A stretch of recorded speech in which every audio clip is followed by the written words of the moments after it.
Hi, want to join me on a walk today on the beach? Just gonna leave my shoes and off we go. You can see that we got a tree branch right here. We're still kind of picking up after Milton, and we have all kinds of seaweed up on the beach. But such is life in Florida. We just keep going. Clean up and ready for the next event. So it's been a while since I posted my last video. And so life has happened. I did head north to try to help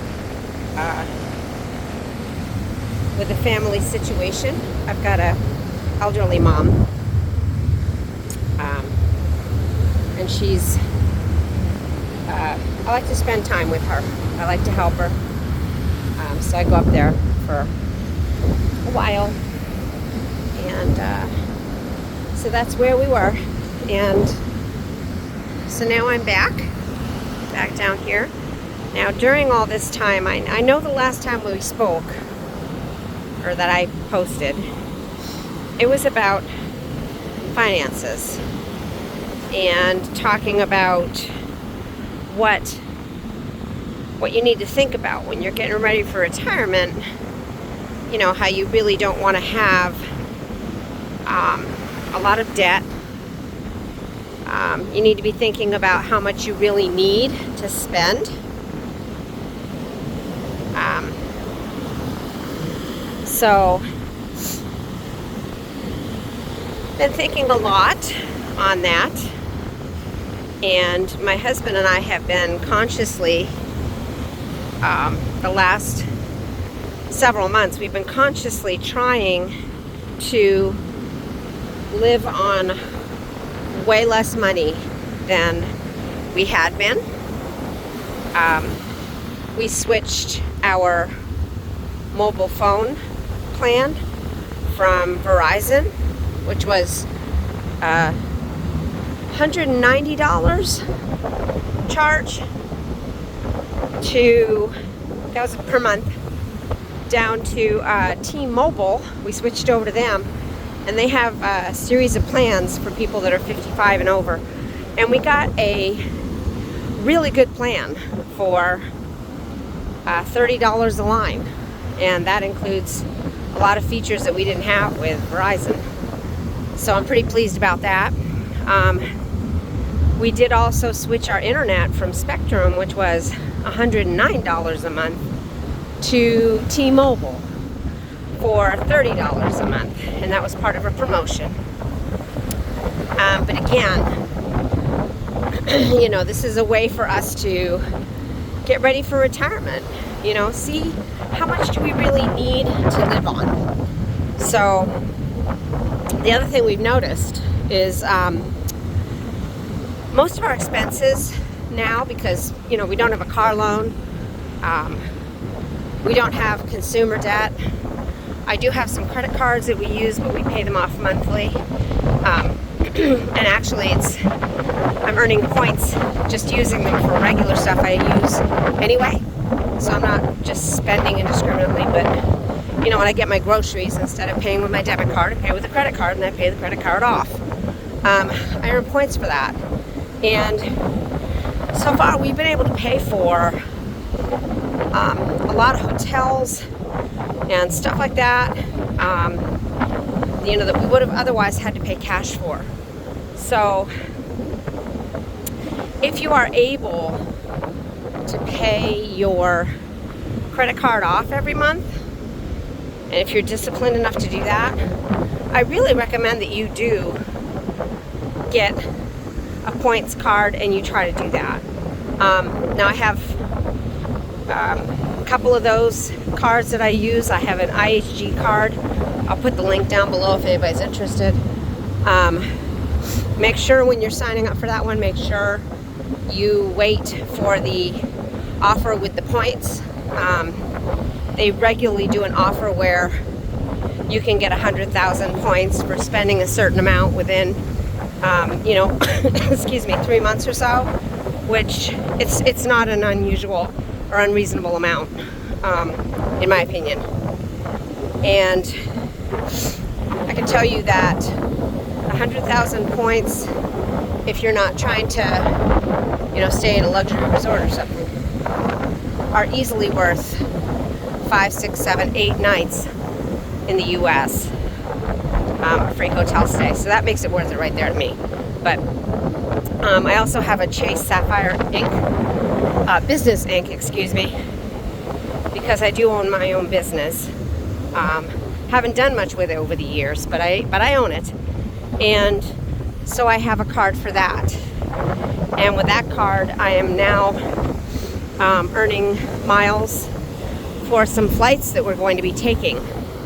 So again, only paying for things that I would have had to pay for anyway, like homeowners insurance and car insurance and different insurances. Oh, that's cold. The water came all the way up. Okay. So anyway, we've been trying the last couple of months to live on much less money than we had been. We've always been pretty frugal, but if you're going to retire early, and if you don't have $1 million, which we won't have $1 million, you really have to learn how to be very conscientious, very present with your budget and your budgeting decisions. And so, we've been looking at all that and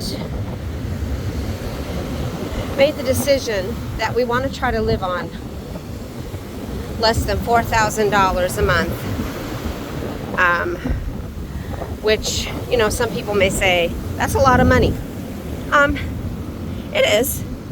It is a lot of money. We also own a home in Florida, which we have a small mortgage payment. We have a 2.65% interest rate, which I'm saying that with a straight face. I can't believe I'm saying that with a straight face, but we have a very low interest rate. But the fact is that Florida homeowners insurance is very, very expensive, and we live, as you can see, right near the beach. So it is expensive here. I'm sure that everyone watching this has experienced inflation. It's a global thing.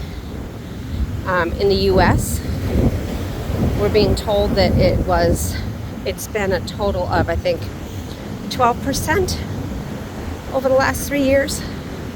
I would challenge that number.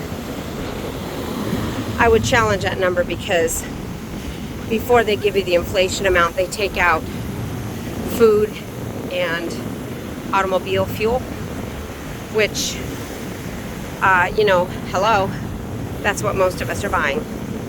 So, but they consider those to be too, quote unquote, volatile to be able to include them in the inflation numbers, which I think is ridiculous.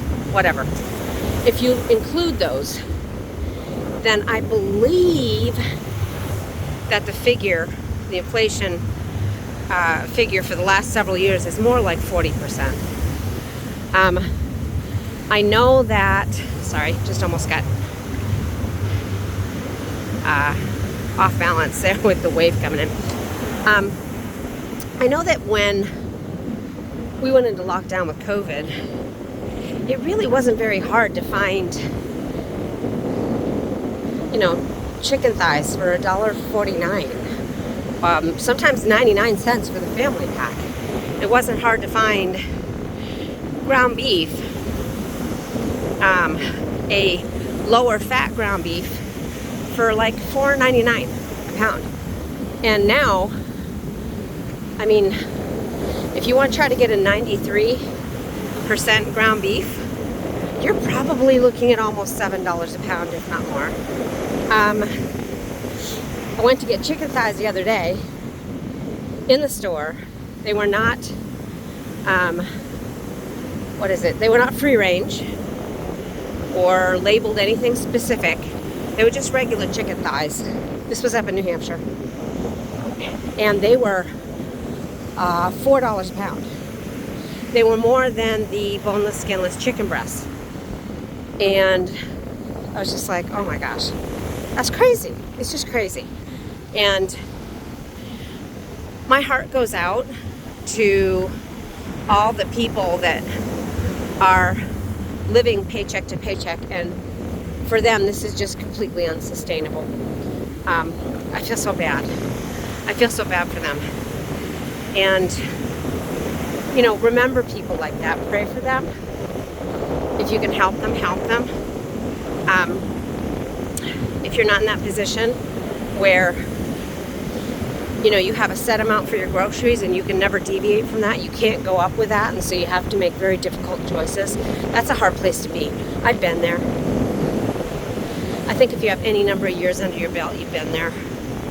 But anyway, so we've been trying to make adjustments, trying to figure out where to live.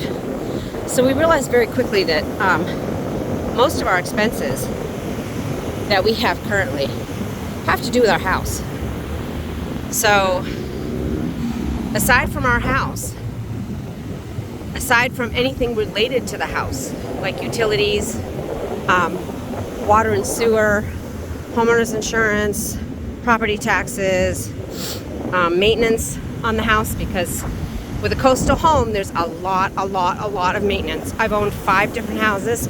This one by far is the hardest to maintain. The salt is brutal on just about every material known to man. So you're constantly replacing, you're constantly fixing, things are corroding. We had an air conditioner go out. We had our air conditioner go out in the summer in Florida, which was fantastic.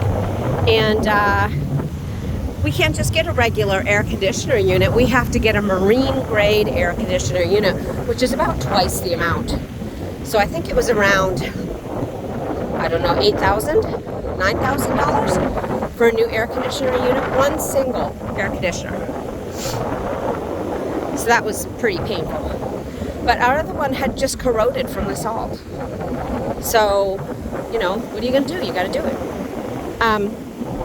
So anyway, in looking at our budget, we very quickly realized that almost all of our expenses had to do with our house. So what do you do with that? Well, you gotta face some hard truths.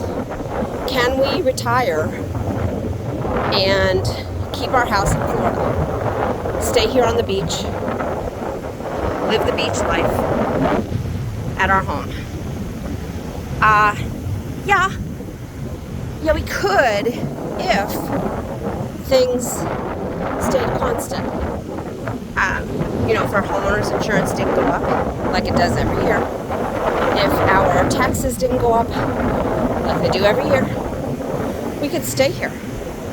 But the sad truth is that with every hurricane that hits Florida, and we've just had 2 more this summer, with every hurricane that hits Florida, it becomes harder and harder and harder to be able to afford your home. We're very, very blessed this summer, this go around. We did not get flooded in Milton, whereas people down at the other part of our street did. But what did happen with us is that our fence came down again. So we'll just have to get that fixed again. Every hurricane, every year, fence comes down. If I didn't mind, if I didn't mind people just wandering in our backyard, potentially homeless, dangerous, not that homeless people are always dangerous, but homeless and or dangerous people. If I didn't mind people just wandering into my backyard, push a small backyard and potentially into my house, I wouldn't need a fence. But I think I need that fence. I live near Daytona Beach, about a bit of a distance away, a couple towns away. But the fact is that there's a real drug problem. A lot of homeless, a lot of drugs. So again, I'm not putting down the homeless. I'm not. I used to work with them. I used to work at a food bank and serve them. I would never do that. But I think we have to be honest and at least acknowledge that there are a lot of people that live on the street that have drug problems, and they are unstable or can be unstable, and they can be dangerous. So anyway, let's get away from that. So it's kind of, this whole line of thought caused us to kind of, look at it and say, what are our options? What do we do? If we can't afford to live here, and I don't want to work another 5 years and still possibly have to sell the house because it may become uninsurable one of these days, what do we do? So we thought about, okay, well, we could sell and we could live someplace else in the United States. We've lived in, let's see, 1, 2, 3, 4. This is our 5th state that we've lived in together since we've been married. So we don't have a problem with selling and moving to a new state. We don't have a problem at all with that. But, how are we going to live there? And I just kept coming back to the fact that I believe that if you retire with what I would say is a modern income, meaning not $1 million, several $100,000 certainly, but not $1 million, not $2 million. If you're going to retire like that, I think, or I feel like, you may be vulnerable to a medical event or a long-term care situation. The insurances are so expensive. We looked up long-term care insurance, extremely expensive. So it's like, okay, well, it's an option. But would we be retiring and really enjoying life, or would we be penny pinching for the rest of our days? And then what if one of us passed away? And now we've only got one Social Security check. Well, now you're in poverty. Effectively, you're in poverty. So that kind of brought us to another place where we started looking at retiring overseas. And really looking at it. I started looking up costs in other countries, cost for everything, cost for rent, cost for groceries, cost for a meal out, cost for a beer, cost for gasoline, cost for a car or a scooter or a Lyft ride or whatever the app is in that country. And that's when kind of the light bulb went on for us that, I think our solution is to sell the house, retire, and move overseas. So that's what we're looking at now. I have done so much research on this, especially in the last 6 months or so. So much research. I've gone to apartment rental. Well, first of all, I started watching YouTube videos, which I think a lot of people start there. But I don't necessarily trust what people say on YouTube. I hope you don't. Verify it. Then I went out to rental sites, for those countries. And I looked to see, hey, if you're renting in Chiang Mai, Thailand, how much is a one-bedroom apartment? What can you get a one-bedroom apartment for? And I saw the range of prices, and I realized a lot of the YouTubers are giving very good information on cost of living in Thailand. I went to a site called Numio. I'll put the link for that down below, where you can compare your cost to, or the cost for a city near you or the city you live in, to just about any city in the world. And you can see what their average costs are reported to be. And, you know, time after time after time, with the exception of some countries that are like, you know, the UK, Canada, Australia, and then obviously some of the Nordic countries, we come out saving a lot of money moving from the US to that country. It's not just Southeast Asia. If you move to Spain, your dinner's out, you're not going to save as much money, but you know your rent is going to be half the price that you pay now. So, you know, maybe not in the largest cities, but in most places you can find an apartment in Spain for $500 to $700 in town. And that may include utilities even. So it's just crazy. It's just crazy. So anyway, that is our plan at this time. We're gonna retire. Well, he's already retired. I'm gonna retire January of 2026 at this point. Unless something happens to make me want to retire earlier, which, you know, the potential's there. I'm getting crotchety. I'm getting curmudgeonly. The potential is there. But as of right now, I'm not gonna retire until January of 2026. When I retire, the house goes on the market. And then we move. We move abroad. We do have family overseas in one of the more expensive countries. So our daughter is overseas. So we will be moving some of our belongings, very few of our belongings, over to her, and paying her some rent to be able to use her place as a launch pad. And we'll spend some time with them. We've got grandkids. We'll spend some time with them each year.